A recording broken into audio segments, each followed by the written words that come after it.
రైతులకైతే చంద్రబాబు గారు ఒక శుభవార్త చెప్పారు. నిన్ననే మనం మాట్లాడుకున్నాం. నరేంద్ర మోడీ గారు ఒక శుభవార్త చెప్పారు.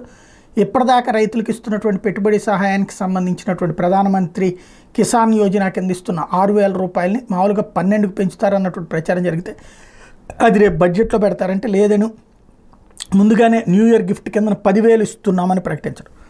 వాస్తవంగా గత ఎన్నికల మేనిఫెస్టోలో 20,000 రూపాయలు ప్రతి రైతుకి ఇస్తాం అని ప్రకటించింది తెలుగుదేశం పార్టీ, జనసేన కూటమి. యాక్చువల్గా అప్పటికి 12,500 రూపాయలు ఏడాదికి ఇస్తున్నారు కాబట్టి మేము 20,000 ఇస్తామన్నారు.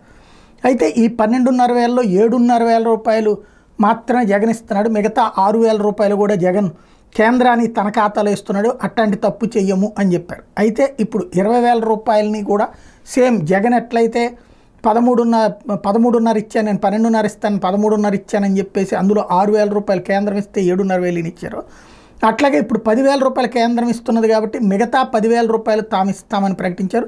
క్యాబినెట్లో ఈవేళ ఈ మేరకు నిర్ణయం తీసుకున్నారు. మంచిదే. ఒక రైతుకి 6,000 ఇదివరకు 12,500 వచ్చేది, ఇప్పుడు 20,000 రూపాయలు చేతికి వస్తుంది కేంద్రము రాష్ట్రంది కలిపి. అయితే అప్పట్లో కేంద్రంది 6,000 అయితే వీళ్ళది 7,500, అంటే ఇంకో 65% వీళ్ళు 35% వాళ్ళు పెట్టినట్టు. ఇప్పుడు 50% పెట్టినట్టు అవుతుంది.